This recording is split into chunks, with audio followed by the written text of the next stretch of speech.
Okay, guys, I got a question the other day from an Instagram follower. Do you have any tips on attracting new clients? This particular individual was in the fashion industry. So she was a hairstylist. And she was like, I took some time off to raise my kids. Now I'm back. I got to make some money. And these young bucks are just running circles behind, around me because they're better on social media. And, she didn't call herself old, but she was like, they may be more savvy to this stuff than me. And this sucks. So any tips on finding new clients? So Lee, let me ask you, how do you go out and find new clients? Because I know you're going into a new segment soon. And curious to hear your take on this. Yeah, man. I mean, this is perfect timing because as you say, I'm looking at a little bit different vertical now. For the past several years, I've really relied mostly on referrals. So I've gotten a little lazy about it, to tell you the truth. Most of the time I have people show up and they've heard of me and they've talked to somebody I've worked with. And they already know what they want. And so it's just a matter of having a 20-minute conversation. So, okay, how can I help you best? And here's what it's going to cost. And here's how long it's going to take. Which is great when you can get that. But, if that fades out or you take a break or you decide to start, looking at a new vertical, then you basically feel like you're starting all over again, which is, I think, right. How, your person who sent you that message feels right now, right? Right. Like they're pretty much starting from scratch. Right. Here's the thing. Like when we're starting a new venture or we're starting in a new market, like we have to put our egos aside. I was telling you this morning. We got to put our egos aside and say to ourselves, okay, this is a new market. I'm pretty much starting new in it. How do I build up my credibility? How do I showcase my expertise? How do I demonstrate that I'm competent and capable of serving this particular audience? Right. And so what I decided, because I'm breaking into a new market too, and what I decided to do was do some work for free, get out there and get scrappy again. And it's funny how things come back around. I told you this funny story the other day about how I bought somebody a dinner, and then the next day I got an NFL player on my podcast. Like, call me woo-woo, but like, what? For sure. There's no coincidence there in my world. You could poo-poo on my world all day if you want. Doesn't matter. I still believe what I believe. Mm-hmm. But I'm a firm believer is what you put out is what you're going to get back. I have a buddy real quick. He's a police officer in a couple towns over. He's a sheriff's officer. And we call him the mayor. Well, he's not really the sheriff, but we call him the sheriff because he knows everybody. And he has connections everywhere we go to eat. Like, he spoils the restaurant scene for me and my wife around here, because every time I go with him, we get like this white glove service. Oh. And it's like the cost is like, oh, just pay the tip, June. You're like, I have this covered, right? And then when I go with my wife, it's like a $500 bill. Right. That's awesome. Yeah. How do you get those connections? How do you get those types of clients? It's very simple. Well, yeah. I mean, you're not going to get it by treating people like commodities or just treating them like, based on what they can do for you. Yeah. And the one thing that I learned from this individual was that this guy gives, and gives. And he doesn't necessarily expect anything in return. But if there ever had been the case where he would have to call in a favor, it's almost like you would be an idiot not to help him. Yeah, absolutely. We all know those few people who could pretty much get anybody to do anything they want, not because they wield power, but because they actually genuinely give a crap about the people that they surround themselves with. Right. And he's a genuine dude. I mean, this guy's been a friend of mine for 10 years. So let's get into some granular stuff here on Sure. how people can find new clients, right? Yeah. So, but Daniel says there are people like that where you go out and you help them and you get nothing in return. Listen, yeah, you're right. There's people going to be out there that are going to take, never give an ounce. I know people like that. Just keep doing it anyway. I don't know what else to tell you. Yeah, absolutely. Just keep doing it anyway. So let's talk about this for a second. So let's go back to the scenario a couple of days ago when the client when the Instagram follower reached out to me and said, Henry, any tips on finding new clients? So my question to her back right away was, well, who are your clients? Mm-hmm. And what are their biggest challenges? And where are they stuck? And she said, well, I said, why did they hire you? She says, because I'm good at what I do and I make them feel good. And I was like, okay, so what else? And like, you heard the brake screech. Mm-hmm. Like, there's got to be more to you than just that. There's got to be more reasons why people hire you versus, other than you do good work and you make them feel good. Mm-hmm. I said, what are they challenged with? And she really couldn't answer that. Yeah. So how do you find new clients if you don't know what they're challenged with and what problems they're having? Mm-hmm. And as a follow-up question, why are you not asking? Why are you not finding out? I mean, it's not like that information is not out there. It just takes a little bit to find, and it can be overwhelming if you tell yourself you don't know where to look, which is where I've got, I'm as guilty as anybody because, for the last week, I've been mulling this new vertical around that you and I were talking about, and I haven't done anything about it because I'm looking at the elephant going, man, that's a big elephant to eat, instead of just picking a place and just taking a chomp. I'm right.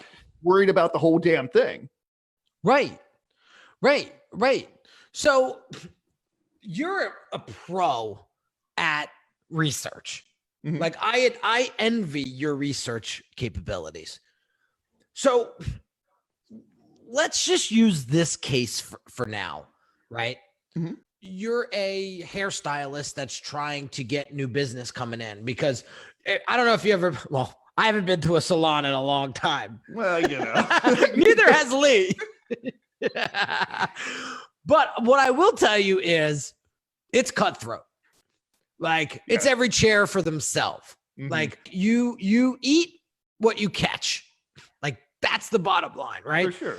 And so I asked her, what are some of the other girls doing in the salon that you're not doing? And she was like, well, they're better at social media than me. And I said, but you have more experience and you're more seasoned. So what? So what do we do? So I asked her, I said, could you do a freebie here and there to get the momentum started and then tell that person you gave the freebie to, please, I'll do this for you, but if you could tell 5 friends, we can make it happen. Yep. There's such a love-hate relationship with most people with freebies. Because I can see her saying, yeah, that's a good idea. And I can see the counter side of it being like, okay, well, if I do something for free and they refer other people, those people are also going to expect me to do it for free or at least at a discount, Yeah. So that's something because that can happen. Yeah. If the person goes to their friends and be like, hey, look, I got this great service and they did it for free. And the other person will be like, well, that's fantastic. Do you think they do it for free too? Because I've actually had that conversation happen. Yeah. It does happen. Yeah. So heading that off is definitely a challenge anytime you are offering anything for free. So the parameters have to be clearly set in advance, or you're just inviting a flood of freebie seekers, or you can. Yeah. So what to you would be your fail safes to keep that from happening, where you've got 20 people calling you up and being like, hey, Sally said you did a great job and said you didn't charge her anything. I'd like in on that deal too. Yeah. Well, here's the thing.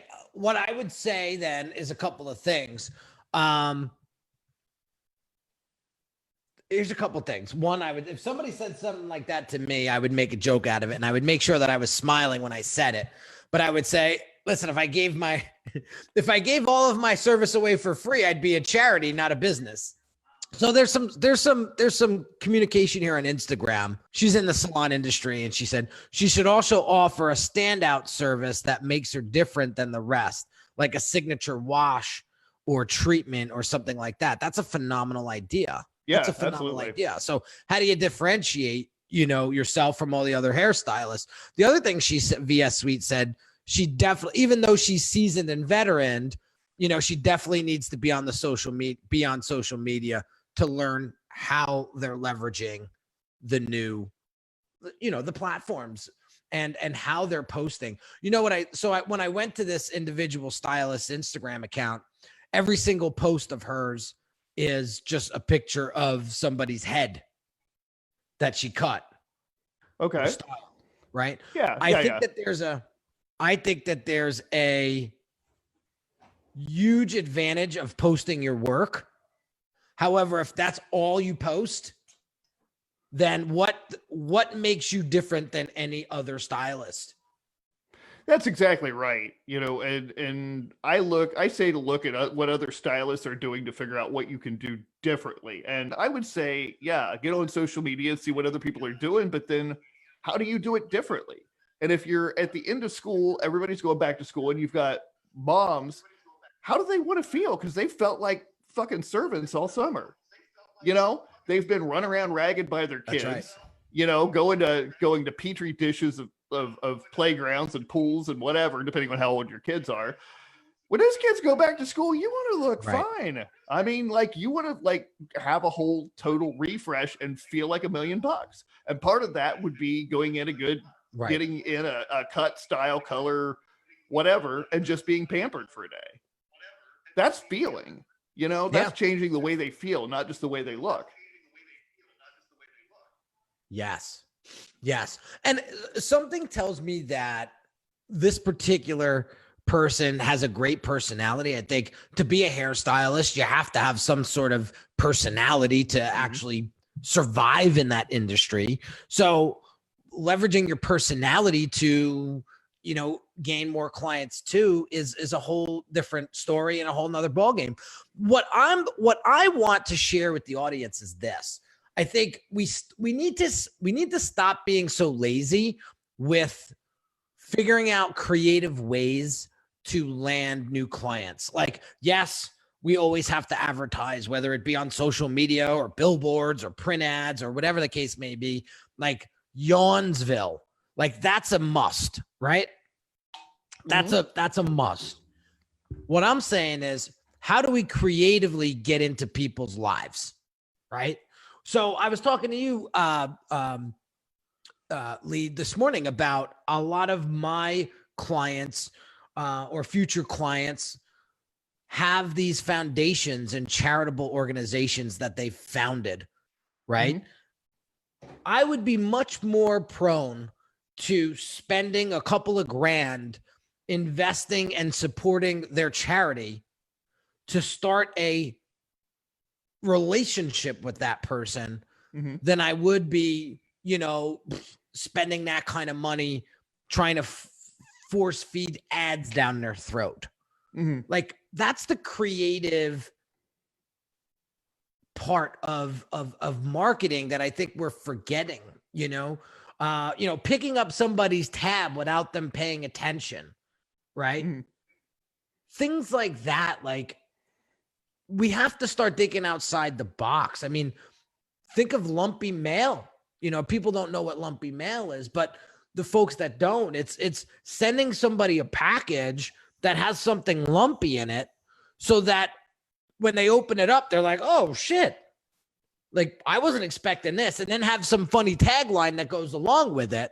The perfect example is the old shoe example, right? When the guy was trying to get into the CEO's, into the CEO's office for a consult, and he mailed the CEO one shoe, right? And it said, "I'm just trying to get my foot in the door," right? The guy's got one shoe in his hand. He's like, "I gotta get this guy in my office." I mean, who the hell sends one shoe to me?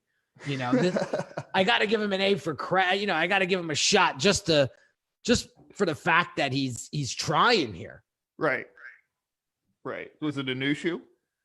I don't know.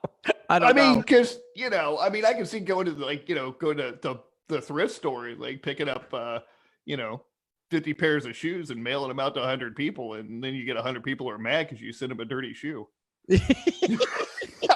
I mean, like, what's this? Yeah. I'm sure that the shoe didn't stink. I'm sure it didn't stink. If done right. And that's the thing. Those things have to be done right, because you could easily you can easily get a what the F in not a good way.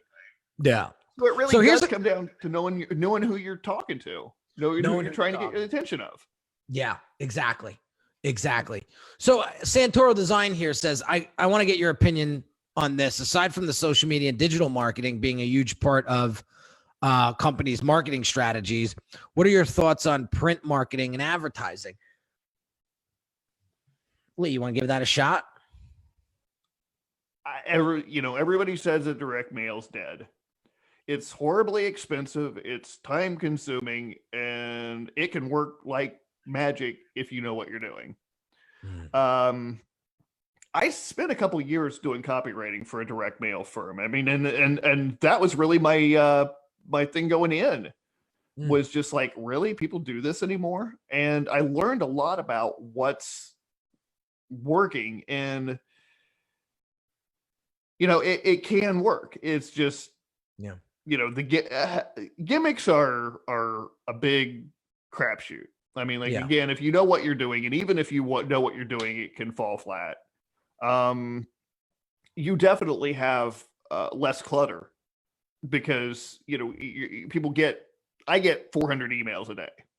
I get maybe 2 pieces of direct mail, and one of them's a Val pack that goes straight in the trash. So I mean, it depends on your industry. That's something that we're looking at for my new vertical, because it's not something that you can readily advertise on Facebook and Instagram and YouTube and all that. Right. So I guess I would ask why. Why do you want to do direct mail? Yeah, that's a good question. So, what I say about direct mail is this. Listen, if it's catchy enough, I'll keep it on my counter.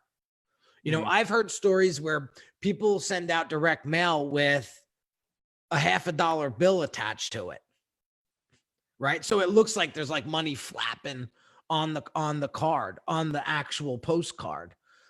That's catchy. It is. Catchy. But what do you do with it? Or I've heard somebody actually staple a dollar bill to the postcard, or open up the envelope and there's a postcard with a dollar bill on it. So imagine how many of those went out. Say they mailed to 2,500 of them, right? That's $2,500 bills that went out. So that's 25 plus postage. This is part of the investment that I'm talking about. I bet your ass they got a kick-ass return on that investment, just for being creative. Now, I knew the guy who ran that, and I know this guy was super savvy. I mean, he worked with Gene Schwartz, the copywriting god. Like, he worked with Gene for 25 years. Okay. So something tells me that campaign worked, right? Well, right. I gotcha. So I'm thinking that what they did was, what I'm going to say next is that whatever gimmick you use has to be relevant to your offer. Well, I think that's what Santoro Design is saying here in Instagram. He's like, he's rebooting his design studio, and aside from getting inbound content strategy ready, I still think about creating a distinctive print marketing piece that I could send out to agencies and clients I want to work with. I guess I wonder whether or not print marketing still works for design studios in the creative industry. I haven't done print. I've done bulk ads before, direct mail ads, and I have fucking nothing in return. I spent a couple grand, right? But that was going back 2013, 14, maybe even sooner, maybe 2011. So that's so long ago. So, God, back to what you said, Lee. I think if you are dialed in to that specific audience and you know their pain points and their challenges, and you could send out a print piece that talks right to that, you got a shot. Yeah.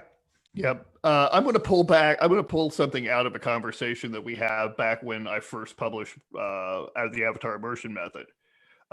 People care a lot more about themselves than they do about you. So if you're direct mailing with like your logo and you're this and you're that and look how great I am, that's one thing. If you can send something that's personal and specific to them, great. I mean, like, I would rather send somebody a customized mug with their own logo than one with my logo, because mine's just going to get tossed in the, it may get used, it may get tossed in the trash, it may be given to Goodwill, whatever. But if I send them something that's personal and special to them, then they're going to keep it and they're going to remember me. Yes. Perfect example of this. I'm working with a landscape client right now. He owns a big landscape design company in town, and he does really, really well. He came to me. So I was in the market to getting my backyard designed, and I come to find out that this shit's really expensive and it's out of my league at the moment, right?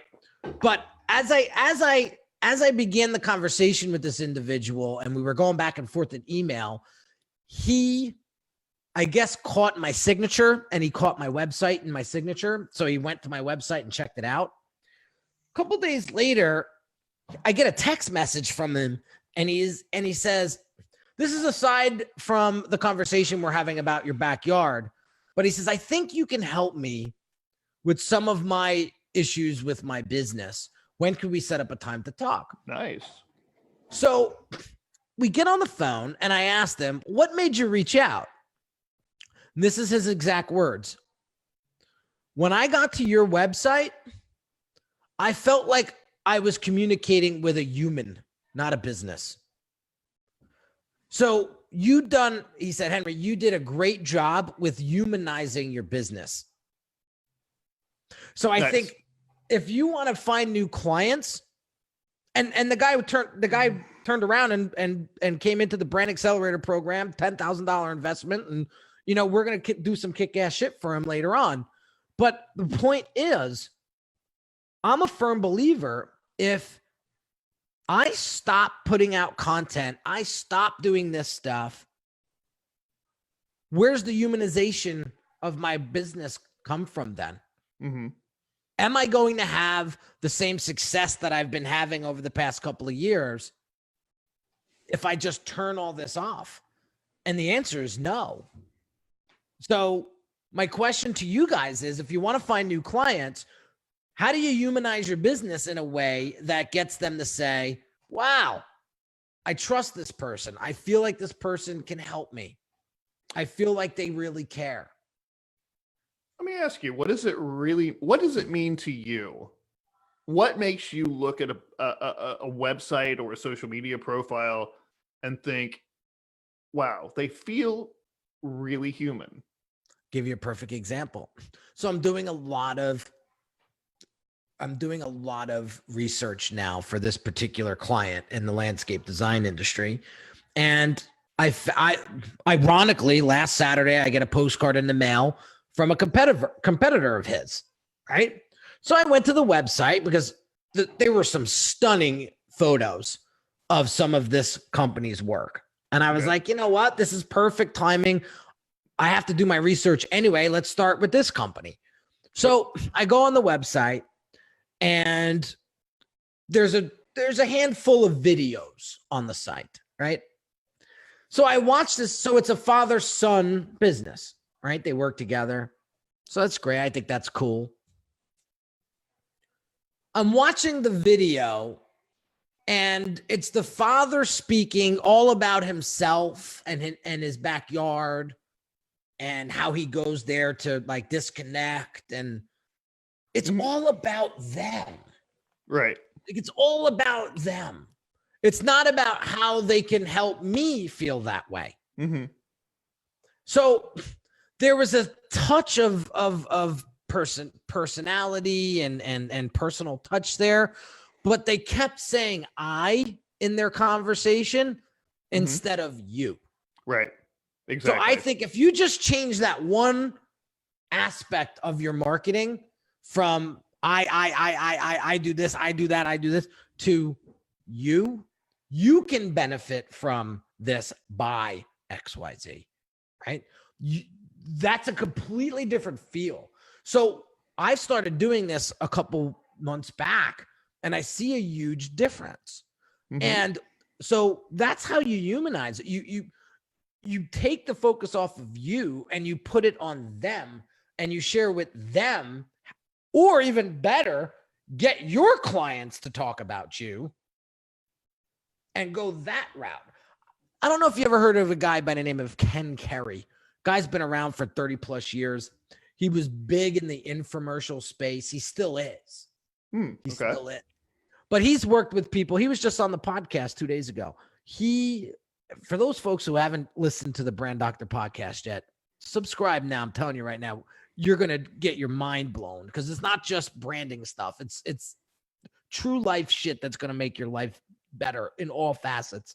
But Ken Carey comes on, and this guy literally cold turkey emails me, says, I've been listening to your show for a while. I love what you do. I got this new book coming out. Would you mind helping me promote it? And when I looked at his website and saw who he worked with, Sofia Vergara, Sheryl Crow, what are some other bigger names? He's worked with Sears, he's worked with Comcast, these big names. One of the biggest takeaways I got from that conversation was a story he told me about when he had Bose, the stereo company, hire him for a commercial. Bose had this trailer that they towed around, and they brought it to locations, and you got to come, like, visitors got to walk into this trailer and get like this Bose experience. Right. And if those folks who don't know what Bose is, it's the speaker company, right? So as he's interviewing Bose, the lead guy was like, yeah, we have this trailer we don't really do anything with. And so Ken's freaking marketing antennas go up, and he goes, could we access the trailer, if we decide to work together and leverage it? And the guy goes, yeah, sure. I don't know what you're going to do with it, but God. Here's what Ken did. They bring the Bose trailer to the Short Hills Mall in New Jersey, ironically, which is not far from here. It's a very affluent mall, and people with big bucks go there to shop. They park the Bose trailer out. He has people ushered into the trailer. He's got all the cameras set up for when the people walk out of the trailer. Nice. So when they walk out of the trailer, Ken's there with a microphone. Like, what was your experience? Well, my mind was just blown. And he just rolled tape, and person after person after person came out, and he just edited all that up, created a 6 or 7 minute, I don't even know if it was that long, commercial. It's probably way shorter than that, of just people raving about their experience in the Bose trailer. So do you want more clients? Here's one. Start looking at your existing clients and asking them for testimonials, whether it be video or written, and leverage those on your social media platforms. Hey, listen, I can tell you until I'm blue in the face that the Brand Accelerator program is going to blow your mind and take your business to the next level. You're not going to fucking believe me.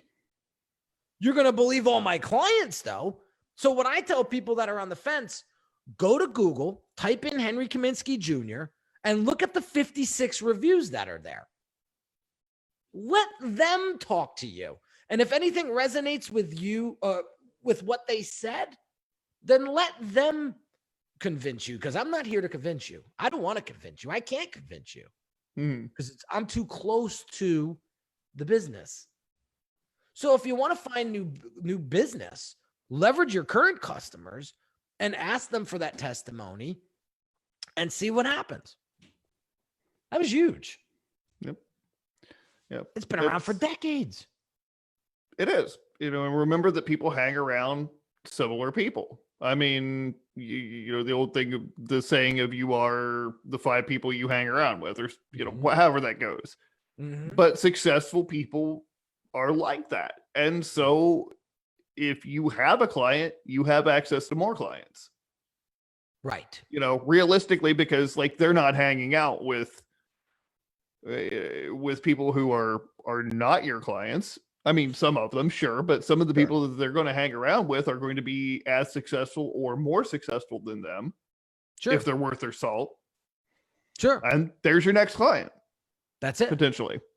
So we have quite a bit of resources right under our nose that we don't even realize.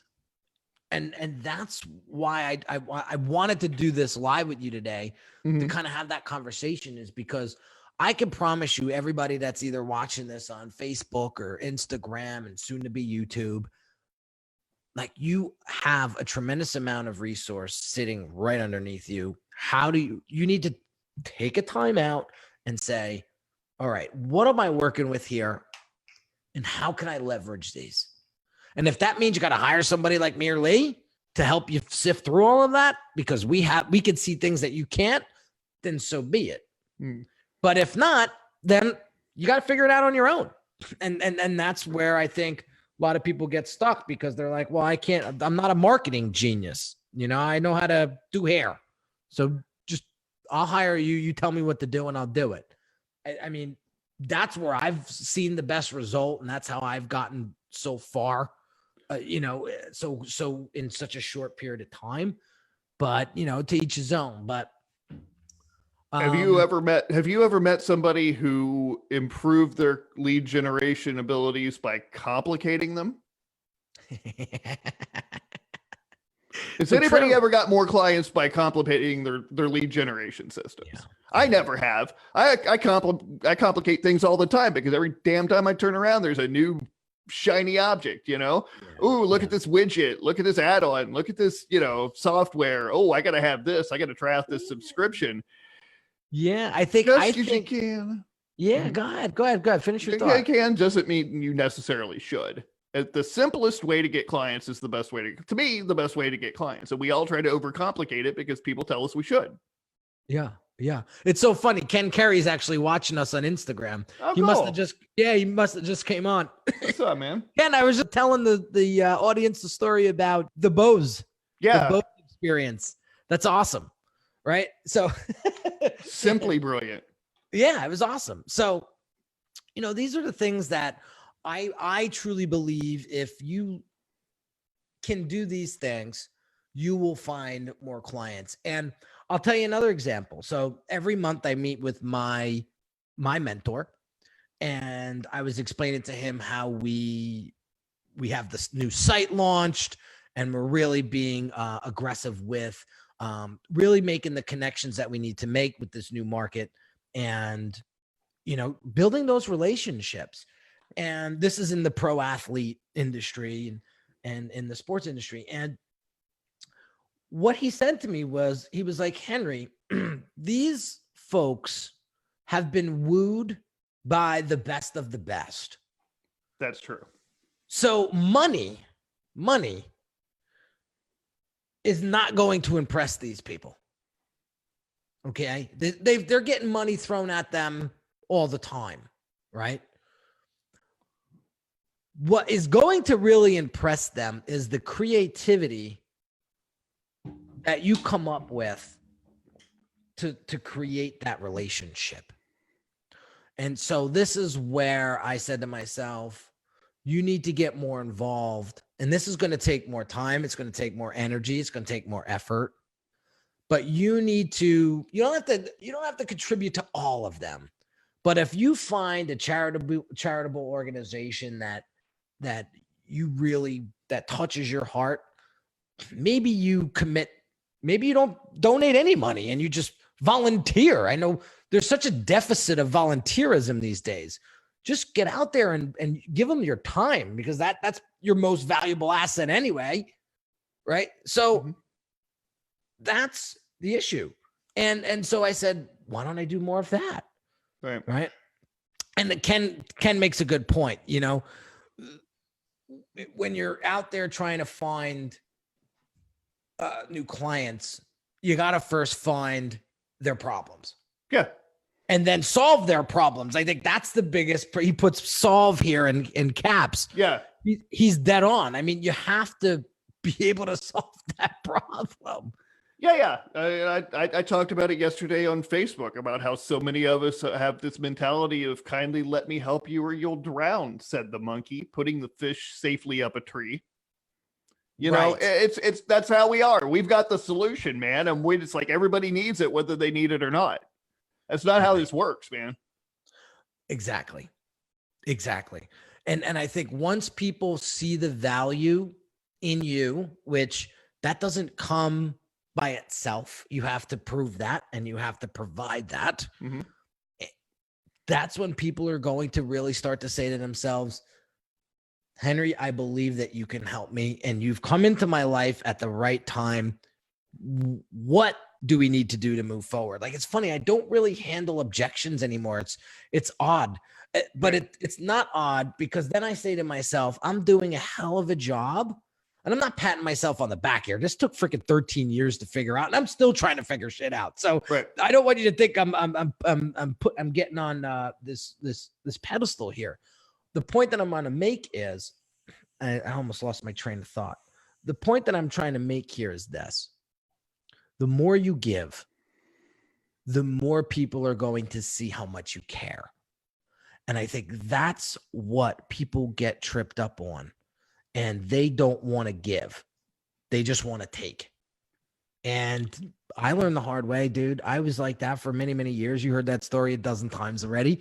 But the minute I started to give, it was it.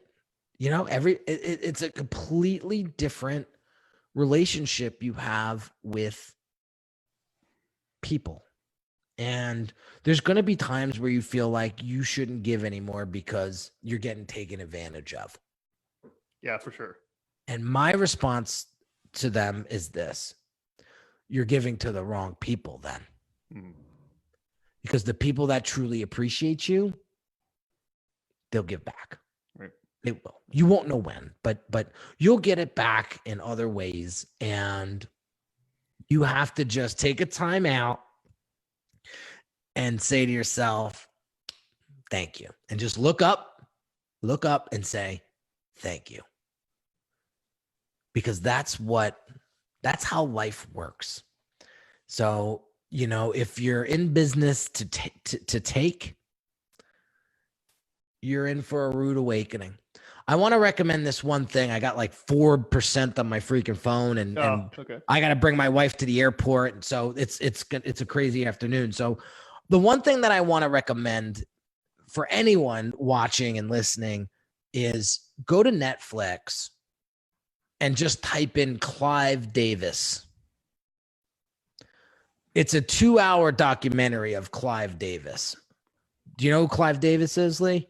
Not familiar, but I will be in about 20 minutes. Okay. The dude is a mogul in the music industry. Okay. He put Whitney Houston on. Oh, okay. Okay. He put Bruce Springsteen on, Dionne Warwick, Aretha Franklin. These are the people.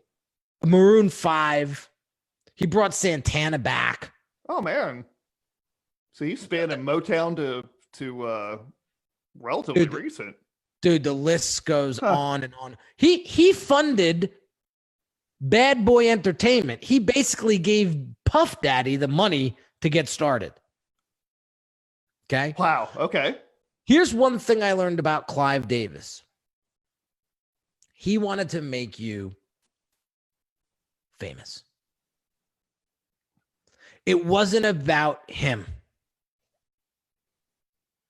It was about the person that he was representing. Mm-hmm. Awesome. Okay. And bottom line. So I can promise you watch that documentary on Netflix of Clive. You're going to get choked up at the end. But man, what a lesson. So, I'm working with a former Green Bay Packer right now. And there you go.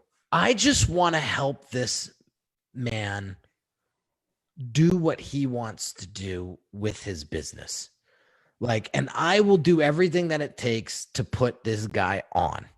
If that means shout him out dozens of times on my Instagram, if this means making a kick-ass website for him, if this means helping him understand his audience, if this means doing all these things that we do, help him find his market. That's what we do, Lee.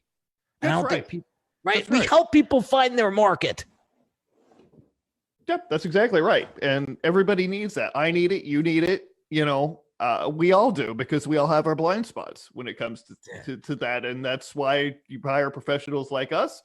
And that's why when, I hire professionals to do the 1,000,001 things I'm not good at doing. Right. Same here. So yeah, absolutely. Somebody wanted a shout out here. I think I was Safari 17. What the hell? Hey, what's up, Safari 17? You've officially been shouted out by Lee go. Rowley. So, you're on the radar of a crazy person. Congratulations. There you go. So, Lee, any parting words before we go? I hope you guys got some value out of this one today, guys.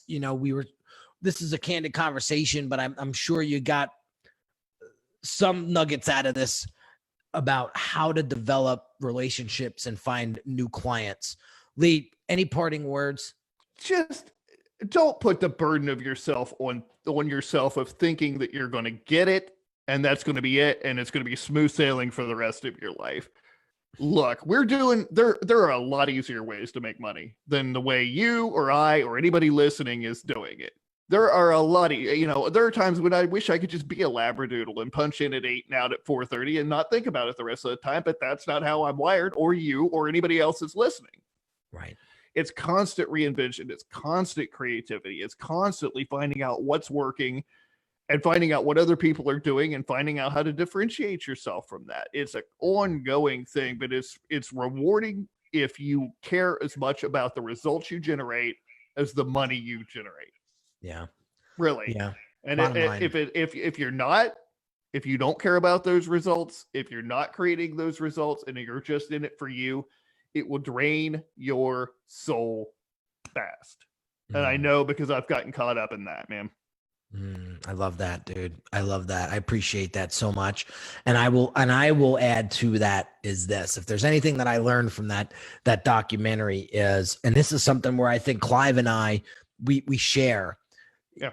He is so good at finding the real potential and the real value and the real originality of his clients.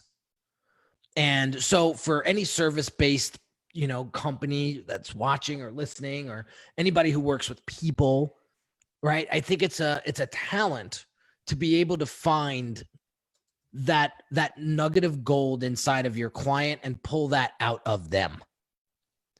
And I think that was something that I really resonated with Clive with, is because I've been told that myself, where people will say, Henry, I didn't know that I was able to do this until I started hanging around you, and you started to pave the path, right? And then be selfless about it. Like, there's a lot of people that statements like that will go straight to their head and they'll start walking around like they think who they are.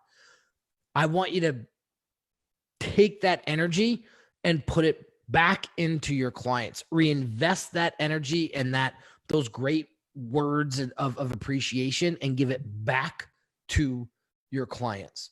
I can promise you, you will see a magnificent difference in how that person talks about you to other people. And that, my friends, is what branding is all about. Absolutely. Very well said. Thank you. Thank you. Go check out my man Lee Rowley on Instagram at the Lee Rowley. Also, LeeRowley.com, right? That's right. That's right. And I typed in the comments what you're talking about, Clive Davis, the soundtrack of our lives on Netflix. So I went ahead and put that in there. I'm going to be checking it out this evening. Guys, if Henry recommends it, go check it out, man. This guy's amazing. It's Unique Designz with a Z.com. And of course, you can follow the brand doctor. Net. Damn it. I thought you had .com too. I thought it's all good. Oh, well, no. Here's the good news. Here's the good news that it's HenryKaminskiJr.com. Oh, okay. That one I made simple for you. Do you have the branddoctor.com or no? No, didn't get that one. Didn't get that one. This guy in London has it, and he's been around way longer than me. But I don't know if he's even active in the community anymore. So, I'm rolling with it. Okay. It's all good, man. Well, I know you got a wife to get to the airport, and I got to get on another call. Thank you for everyone who has checked in, listened, commented, pandered for attention, all that good stuff. I'm cool with that. So we can't do this, guy. It wouldn't be any point for us to do this without you. So we really appreciate you tuning in every week, checking us out. We hope that you find some value in it. And good Lord, send one of us questions, because like half the time, 5 minutes before, we're like, what are we going to talk about? And today was a gold mine because we already knew, because somebody asked. So whatever you don't know, we'll do our best to help. If we don't know, we'll just make it up. So keep those questions coming. Talk to you soon, guys. All right, man. Take care. Later.